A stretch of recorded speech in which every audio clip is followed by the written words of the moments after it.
Hi guys, and welcome back. I thought that what I'd do today is do a quick part 2 on the literature exam and helping you understand ways to approach the literature exam. Okay, here we go. Okay, so let's have a look at question 1. Understanding the question. Now, hopefully before you've even gotten to the exam, you have some sort of idea about what the questions might look like. I mean, not the exact questions, but what might be asked of you as a student. So there could be questions about character development. There could be questions about how a poet has explored the theme of X throughout all his poems, all the poem that's given to you. You could have a question that asks you to analyze, to identify, to discuss, to explore. Okay? And those are very, very common literature questions that will be asked of students as they head towards the exam. Now, as you sit down and you're ready to start and the bell's just started and you're ready to go, what you need to do is just take a breath and you need to read that question. You need to read it at least 3 times. 3 times at least. And then what you're going to do is you're going to underline keywords. So, for example, how does Shakespeare explore the theme of love in Much Ado About Nothing? Well, Shakespeare, of course, would be a keyword. Explore, theme, okay, and then obviously the text. And then what you're going to try and do is have a look at what it's actually asking you. And this is asking us, this question, my example, is asking us to explore. Okay, so it means that the answer is going to have a range. You want to look at both sides of an argument, okay, or both sides of how the theme of love is discussed or shown in the play. After you've underlined it and understood the question, with those underlined words, are there any synonyms or other words that can be used in replace of the word in the actual question? Can you change anything? Can you add any other words? Okay, what that's going to do is it's going to help you just settle your mind a bit as you go through and write your response, because we want to make your life, or you want to make your life as easy as possible.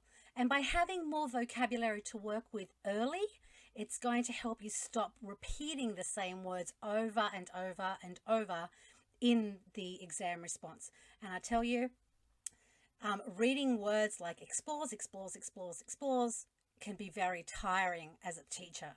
Okay, so you want to show your vocabulary at the same time. So that's how you would tackle the question if you just saw it for the first time. Okay, let's have a look at question 2. Let's look at the timing of the exams. So depending on which exam you're sitting, on how long your teacher has set for the exam, it's obviously going to vary. But let's say we're talking about a 1-hour literature exam. What you're going to want to do is spend at least 5 minutes looking through the question, okay, doing those tips that I told you in the last segment, okay, about underlining and having that vocabulary. And then you have to plan. You want to try and get that done. It's going to help you. Trust me. I know it sounds like such a pain, but it really is one of the keys to success in the literature exam, okay? So try and get that done within 5 minutes, and then that leaves you roughly about 50 minutes to write, and then 5 minutes at the end just to go back over and read through your response, making any corrections that you need to make. So things like adding in conjunctions, so adding in discourse markers, so however, therefore, all of those things that link paragraphs together that could make it a much more coherent answer, okay? All right, so let's have a look at question 3. Can I use sources from the internet? Well, this is a question that my students love asking me. And the answer is no. You cannot use other people's information that you read on the internet in your essay. No, no, no, no, no. Now, my students come to me and they say, Miss, I found this really good interpretation of the poem that we're doing, or have you read this analysis?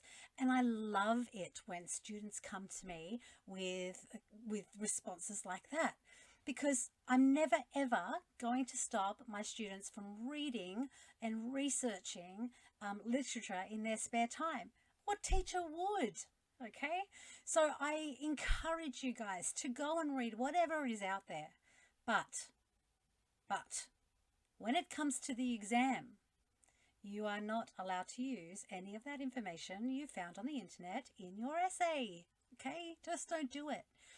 What we are really looking for, what I'm really looking for, is your personal response to the text. How do you understand what happened to a character? How do you interpret the themes in a poem? That is far more important, and let me say, far more interesting than what some dude did on the internet 20 years ago. Okay?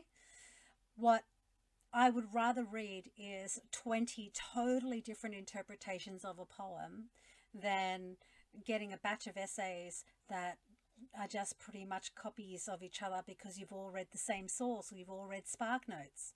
Okay? You guys are good enough. You can do this.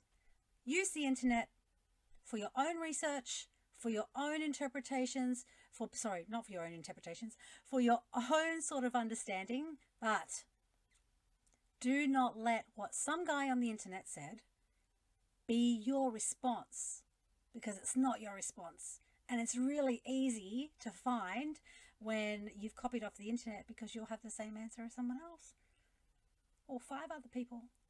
And that just means that you're going to lose marks. Okay, so just make sure that you are challenging yourself to think differently about the text and the stuff that you read, and challenge what you read on the internet too. That's important. Okay, so remember guys, you know what you're doing. Don't start freaking out now. You've been trained for this, you are ready, and I bet you are actually smarter than you think you are. Remember that teachers mark a lot of these exams, and what we're really looking for is the ones that stand out, the ones that are different, because we all have different opinions. And it's really important that you try and step out and be confident and, take a gamble.